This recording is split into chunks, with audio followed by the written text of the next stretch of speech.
Centuries ago, a war was fought, and Rigoria was destroyed. But in a last-ditch effort, there was one elf who buried a little bit of magic. I don't guarantee anyone will find it. Let's hope someone does. One young man Pops, what is this? will have to end a war started long before his time. Can't run! His spell has taken hold. This is the last possible chance this world may have. Echoes of Rigoria, now available wherever you listen to your podcasts. Hey there, it's Wythe. I am one of the voices on Why We Roll, the TTRPG design podcast that looks at indie games from a leftist perspective, produced by the Stillfleet Studio, of course, produced, like actually made by Christopher Pickett, Time Space Place, who makes amazing games, including Danse Macabre, which the Stillfleet Studio is lucky enough to be publishing sort of now for the foreseeable, at least the next year, I hope, for the long term. And yeah, I'm really grateful for Chris. I just want to start off this very brief announcement before we dive into a fun bonus teaser short episode that sort of bridges season 1 and season 2, which I'll get into momentarily. Just really want to thank Chris for being an awesome co-host and producer and helping make a show that at least I have found extremely edifying. A couple other people have reached out and said the same. So hopefully that's just a sample of a larger group that enjoys what we've been doing here, which is basically hunting down people whom we admire, we respect, whose games we like, and saying, hey, can you chat with us for an hour and a half about why you make RPGs, how do you make RPGs? Sometimes we talk about other stuff, board games, video games, but mostly, obviously, RPGs. We're pretty big nerds in that way. So, major thanks to Chris. Of course, major thanks to everyone who's listening, and especially, I have to say, our patrons, without whom we really, really couldn't afford to keep going and just making games and interviewing people about making games. So over time, we hope that, we can reach an even bigger audience who's interested in these topics. And you can, tell us, please, what you'd like to hear us talk about, what advice you would like if you are out there making games and looking to publish.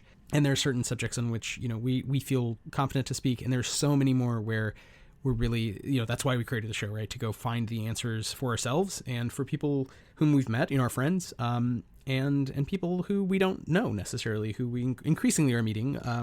And this is a good segue to talk about GenCon 2024, where we interviewed Spencer Campbell, whose voice you'll hear presently. Spencer is a game designer whose work I really like, and we just reached out. We met him at a con a while back and talked about doing an interview and finally set up a short little mini interview. It's about, I think, 15-20 minutes, and that is hopefully a prelude to a longer one that we'll schedule for the fall, but we wanted to drop it in the feed as a little teaser.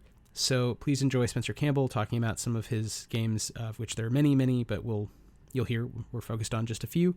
And yeah, that's in the context of sort of talking about cons in general, the value of them for indie TTRPG designers, and people who play games, people who are jamming games. So there's some themes there that we're going to pull through and continue to think about in season 2. So quick word, this is the official end of season 1, beginning of season 2. We've been at it for a year. We've been putting out some pretty consistent work that we're really proud of, but we do need time to, among other things, go visit family and just tape a bunch more interviews and send a whole bunch more emails. So we're sort of, the well is dry, and we have a hit list of awesome designers whom we want to get to know better, and we are reaching out presently. If you are interested, of course, please reach out. You can always email company, that's CO, at stillfleet.com, just CO at stillfleet.com, or find us everywhere at Stillfleet. We're on the X, and Instagram, etc. And we're very active on Discord, so please join the Discord if you haven't. It's discord.stillfleet.com. And yeah, that's about it from the Stillfleet Studio. And on behalf of Why We Roll, I just really want to say thank you again to everyone who's listened to the show, shared it with friends, and yeah, hit us up in the comments. Tell us what you want to hear. We'll be back with more Why We Roll. In the meantime, enjoy our conversation with Spencer Campbell at GenCon 2024.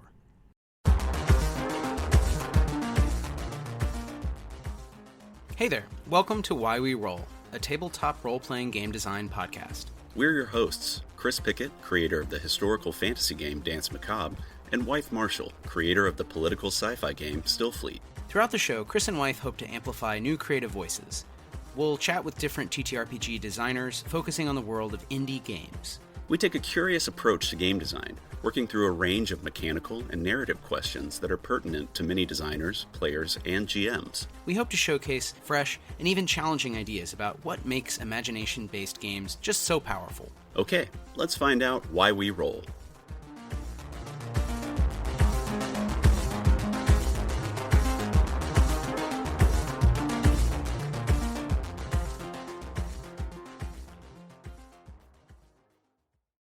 All right. Well, how are we introing this? This is It's a man on the street, a person on the street. yeah. This is a special edition of Why We Roll.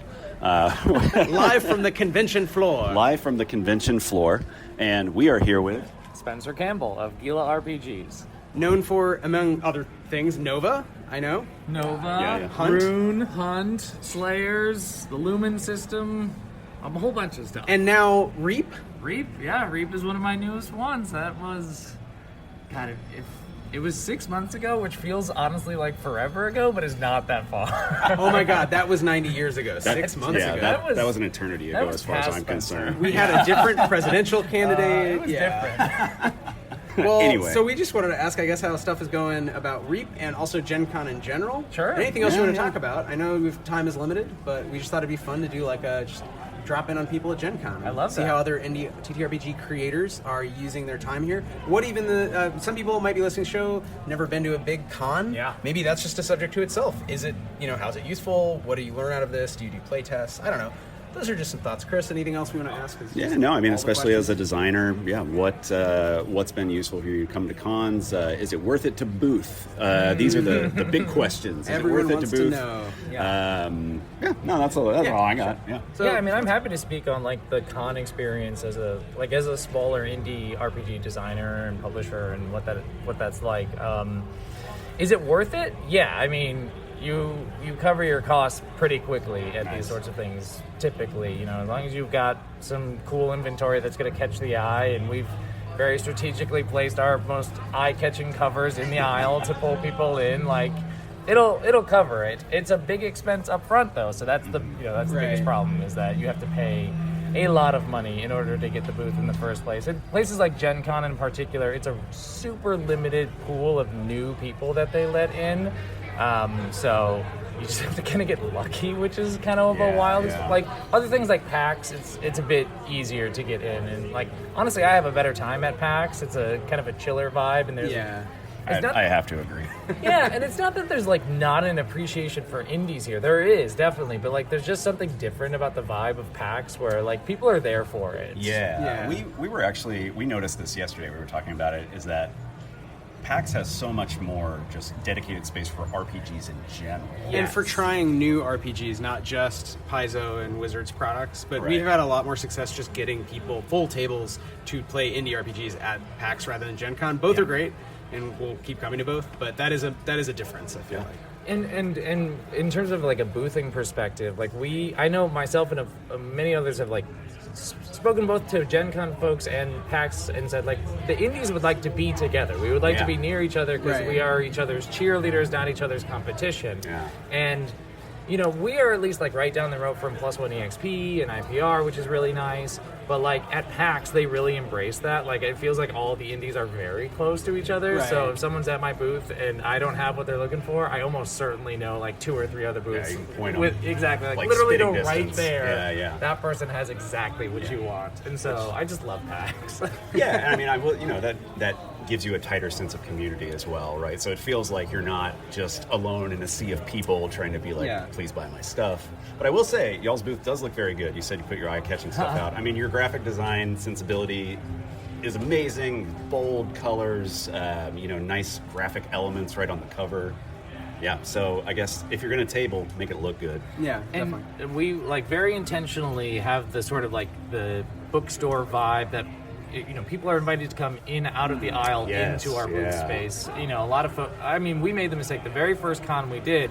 we had the table right up against the aisle, and the inventory there, so people who want to stop are now creating traffic jams in the aisle. And now it's like, no, come out of that flow and into this comforting, quiet place, and look at these nice little plants and talk to you, talk to the maker, ask questions, as opposed to bouncing off because they don't immediately know the game and they don't immediately drop $10 or $20 or whatever it is. Right. It also feels good for me to be able to sit in the back of my booth, and when there's nobody around, I don't feel like I have to be on, because I have that distance away from the flow of traffic, and so I can just kind of be off, which is an incredibly valuable thing to do. Question about associating in cons: do you use this social space to play test games at all, or is it really hard to do both booth and kind of running games? It's really hard to do both. At the end of the day, for each of these, at the end of every exhibitor day, I'm done. I'm toast. Yeah. I have no desire to really do much of anything other than get together with real close friends, maybe play some games, try and get food in me, and then that's it.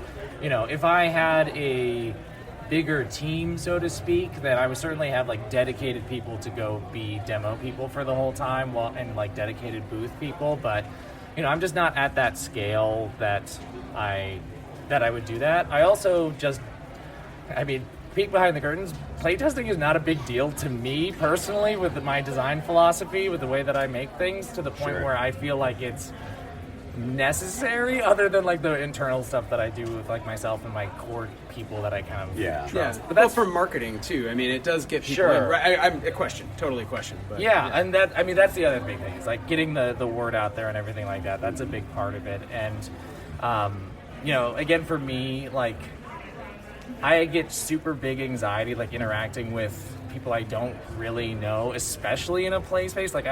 My skin crawls at the idea of playing a game with people that I don't know, and so I would definitely have to hire somebody to do my playtesting, because I would truly melt down within 5 minutes of sitting down at the table. I just can't. There's an idea for the whole indie RPG network kind of, Actually, yeah. Forming up, because we could support each other in that way too. It would require more work in that sense. You'd have to know someone else's game, which is a little more than just saying, hey, can you watch my booth for 5 minutes, or hey, I really like this person's stuff too. But that might be fun. I don't know, it's an idea thrown out there. If to have that sort of dedicated crew who know how to run a really tight demo and love that experience, and want to do that as a valuable resource that they can offer to other publishers, I think that's you should, if you have that skill, you should sell that skill to a lot of people. Yeah, I was going to say, please reach out to us specifically. We're pretty into that. Yeah, I was going to say, we could do that. But I kind of honestly love that. I would 100% get you a badge and get you what you need to make that happen. There you go. You heard it first, Spencer Campbell. Yeah. We'll buy you a badge. I'm on the hook. PAX. Oh, no. We'll talk to Richard, too. I think there's a small group. I think there's a group of people who would be into that. Yeah, but there is a good crew of trading people who off. would be really interested in doing something like that. And I think great idea. Yeah. So in terms of, I know time is limited, new game, Reap, or maybe other newer games, but Reap was one that caught my eye on the internets. Do you want to do a pitch? Do you want to talk about it? Is that cool? Yeah, absolutely. Yeah, the reason I said it feels like forever ago is because I have released 2 other games since Reap, which is unreasonable that I do this to myself. Even Adam Voss, it's just oh my god, I don't know how he does it. Every month there's a new. It's incredible. It's very impressive. It's like a curse where you just can't turn the design brain off, and then which is great, because then I'm just making so many things, but then also it's not everything has to be a game, Spencer. You could just not make that a game and actually just have an idea and just let that live in your head. Excuse me, ma'am, this is a Wendy's moment. Right. No, you're just at Thanksgiving. Chill out, Spencer. We're hanging out with friends. Yeah, we can be cool, right? But yeah, Reap is one of my most recent ones, and a lot of folks are checking it out here at the con in particular because it's a solo game. So it's a solo game that's inspired by Souls-like games, so your Elden Rings, Dark Souls, Bloodborne's, exactly.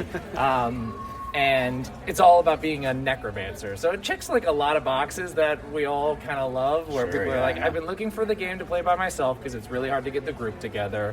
I love necromancers or the weird undeath stuff, and people have been punishing themselves again frequently because the latest Elden Ring supplement just expanded. Yeah, exactly. So they're I'm in a mood to kind of hurt myself at the table. Let's do it. I am ready to suffer in a dark fantasy setting. I'm actually rereading Berserk right now, kind of for the same impulse, where it's just I really need to feel this darkness Yeah. right now. It's the zeitgeist. Yeah, it's the unconscious of culture right now due to whatever. I mean, the listener fills it in. We can get into it another time. But so how does Reap work? So Reap, basically it goes back and forth between sort of this narrative exploration. There are these sort of isolated realms that your character explores with a point crawl map. At each of these points are various actions where you'll learn about the space, you'll collect items, you'll go on quests and things like that. And then there will be fights that take you to a tactical grid combat, which is like brutally difficult. It's more difficult in Rune, which is the first game that I made that's like this. The Reap one, I was like, let me tip it back in the player's favor a little bit. But the whole goal is to sort of mimic the vibe of a Souls-like game where you're looking for those like visual and auditory cues, like, oh, I know what an enemy's going to do. So there are these little cards that have the enemy actions associated with dice values. So you roll a die for each enemy and you go, okay, I know what it's going to do. Then you roll your own dice and you have your cards for your own weapons and spells, and you go, okay, knowing what I know, what the enemy's intentions are, how can I assign my dice to my stuff to best respond to that situation? Love that. Yeah, that's great. So you can, just like in Souls-like games, there's an attack pattern that you can kind of learn for each enemy. That's brilliant. Yeah, the Fallout skirmish game uses something similar with enemies where they have an AI that's on the back of the card. So it's a grid of numbers, you roll it, and then it's different for each enemy. Right. So robots, the Mr. Handies, behave differently than the super mutants, than the ghouls or whatever. Yeah. But they each have a way where you could play it solo. And so it's kind of a fun thing that for designers that I hadn't seen outside of, I think, your games and this mega blockbuster IP kind of driven game. But it's really smart, and maybe other designers, if especially you're cool with it, like that's a cool thing to explore. I think it also reminds me a little of Dark Fort and those sort of solo, like the games from which the Merkborgs of the world, the OSR evolved, were these like solo. I don't know. I want to just basically have an excuse to draw cool dungeons and populate them with like 4 Against Darkness. Yeah, all infinite. I'm going to shoot some goblins with an arrow, basically. Exactly. Yeah. That's not a question. No. But yeah, I mean, that's 100% it. Like, I had a lot of fun making Rune and making all the weird realms for Rune and everything. And then I was like, but what if you were just like a straight up necromancer doing this instead? Like, what would be different if I made it a necromancer? And so, like, if you are familiar with Rune, you'll find a lot of like very similar DNA in Reap, but there are some tweaks that kind of make it its own unique experience. So like, and there's also rules in it to let you convert back and forth between the games. So like if you really fall in love with your necromancer and you want to go have them run through the Rune realms, you can do that, or vice versa. And there's like I've already seen one hack that uses this Rune system, and it's based off of mechs. It's called RIG, R-I-G, and it's like cool. It's really, really good. I love that game so much. That's awesome. It's a joy for me when people make hacks of my things, because then I feel like I can really play the system then, because like I've been so deep in it myself that it's hard for me to like play it.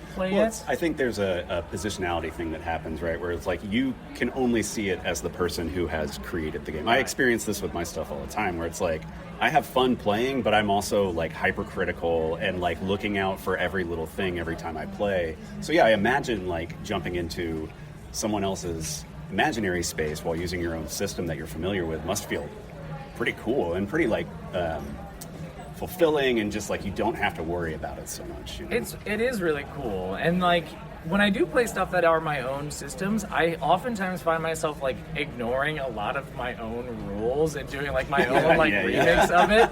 And it's not because I don't think the rules are good, it's because the rules are in that book so that people who are not me can play the game, then when I play it, I can play it the way that I've always really imagined it in my head. Totally. No one has ever been stunned in Stillfleet when I've GM'd my own game, but it's in the books because it felt like a thing that was like a holdover from like, I guess if you want crunchier combat, but I find it annoying when anyone can't act, so I just like, nothing actually has stun if you play. So I don't know why. Like, at some point I should just delete it from like the next edition, but like, it's in there, I don't know.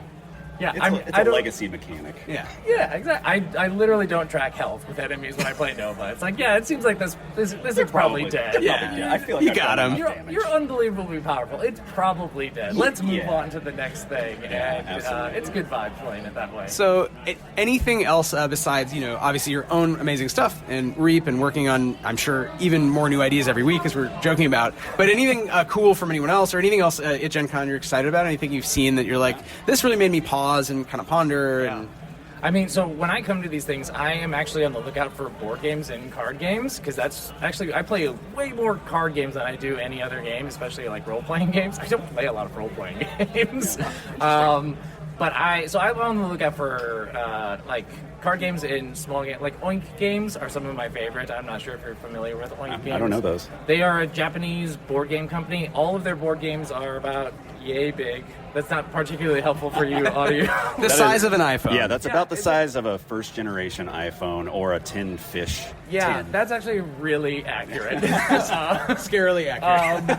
And the whole thing about Oink games is that they're very quick to learn, and almost all of them are language agnostic. It's just symbols, colors, things like that. That's cool. And so you can really sit down and play, learn these things really quickly, and like play them with anybody. Yeah. And they're so fun. Is this like, do you know, I forget the designer's name, I can look it up after this, but I think there's a set called Jidon Haibashi or something that was about vending machines, and there were all these different rules for a similarly sized, it was like a bunch of little parts, cubes that go in a vending machine, but you could play different sort of economy games, physical skill games. It was such an interesting way to kickstart like one set of tools that allowed for many different play styles. Some were solo, some were multiple, and I just thought it was so brilliant that, and I haven't seen a lot of designers do that, where like you're getting a pretty good value, even if you don't like one particular game that much. Like there's a lot to do. And the theme was all in the same theme. So it was sort of like, no matter what, you're in a train station in Japan yelling at a vending machine. But it was weirdly like kind of brilliant how much he got like 12 games out of it. So, and he could sort of add on over time for backers. So I don't know if that's something that it also has been in my head. Like one day I'll like be good at that. That's not what I do. The but one game that has many games nested within itself. So yeah, I dig that a lot. Yeah, I mean, I was going to say too, with Reap and with Rune. Sorry, I just had a total brain fart. With Reap and with Rune, there are board game qualities to it. Like I think like movement from the tactical map back and forth, things like that. Like it feels like, and this is a compliment. It feels like a non-weighty Gloomhaven that doesn't make me want to die. Yeah, playing. no, I You know take what that I as mean? an extreme.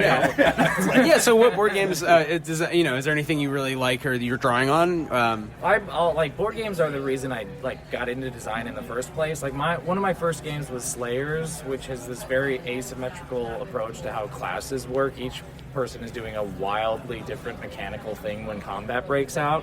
And that's very much inspired by my love of leader games and like Root in particular. And it's like board games figured out so long ago that you can do asymmetry in a game and it works and it's actually very fun. And like every RPG that I've ever seen that says, oh yeah, the classes are asymmetrical, are not actually that asymmetrical. Like at the end, we're still probably rolling a d20 and adding a modifier, and that's fine. If you're using the same core mechanics, even though you're doing different things with those core mechanics, that's not asymmetry. Right, and that's fine if that's your game, but don't call it asymmetrical. right. And so like call a horse a horse, right? Right. So I like board games. I like having kind of gamey little systems. So like for me, when I was designing Rune, I very much wanted it to feel like a board game, and the role-playing aspect comes from that like environmental storytelling that you do during the narrative stuff, because there's no overt story that's fed to you. You have to create the narrative on your own, and so it's as you're doing the exploration stuff that you're like, oh wait a minute, the flavor text on this little item makes me remember this thing that I happened over here.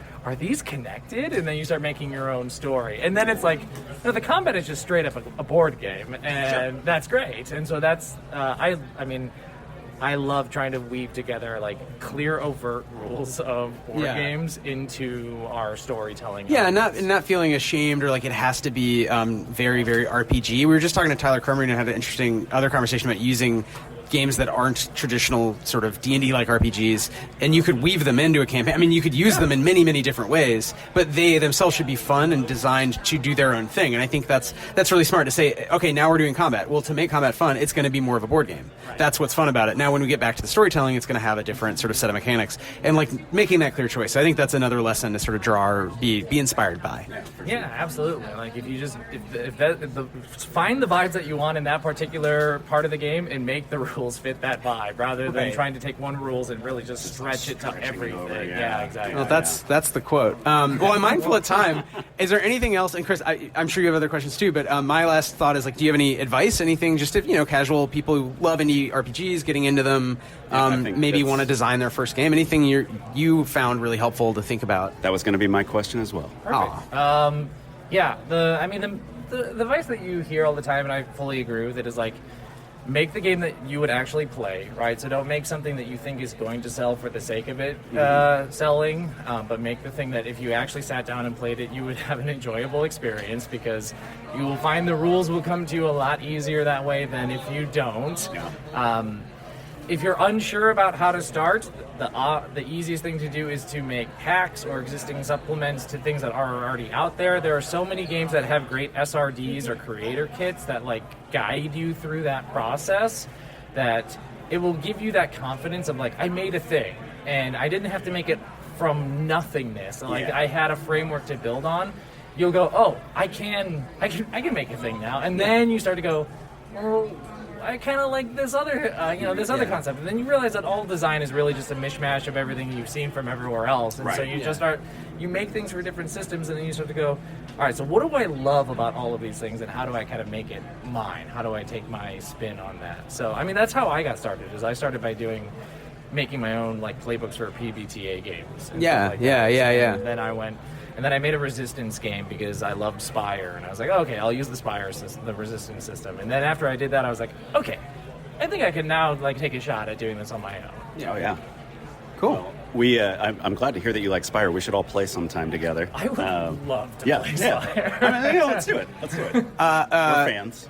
I will say, I think our games are the same idea. Oh, well, that's true. But better. So that's true. If you want to, I would rather if you want to try, either Still Fleet or a fantasy version of which there's like 3 floating around. Love it.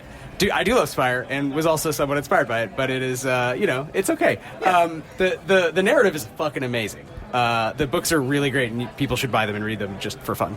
But we would love to play. Absorb the lore. Really, honestly, put the lore into my veins. It's very, very good. Honestly, I'm playing a Spire campaign right now, so obviously don't hate the game. I'm playing a Maoist fail son who is secretly just trying to get the Knolls to take over. So Knollish primitive autonomism. Shout outs to the people who have to hear me say that over and over again. My family is known for making all the forks in Spire. We're like a comprador class. We make all the just forks, not even spoons. No. Anyway, that's a whole other family. Spencer, we'd love to play games with you in general. Yeah, so in general. Anything, anytime. Anywhere. We're here, GenCon. Thanks for listening to Why We Roll, and thanks, Spencer Campbell. Any last word?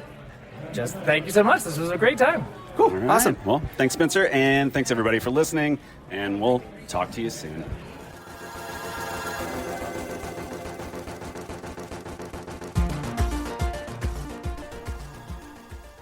Thanks for listening to Why We Roll. Our theme music is by the brilliant Sam Tyndall and Arpline. If you enjoyed the show, please subscribe wherever you get your podcasts. You can find us on Twitch and what used to be Twitter at Why We Roll, and on Instagram at whyweroll.pod.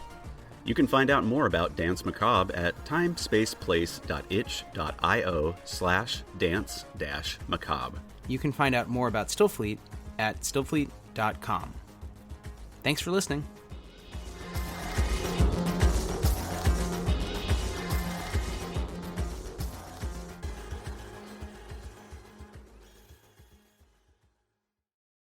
Centuries ago, a war was fought, and Rigoria was destroyed. But in a last-ditch effort, there was one elf who buried a little bit of magic. I guarantee anyone will find it. Let's hope someone does. One young man Pops, what is this? will have to end a war started long before his time. Can't run! His spell has taken hold. This is the last possible chance this world may have. Echoes of Rigoria. Now available wherever you listen to your podcasts.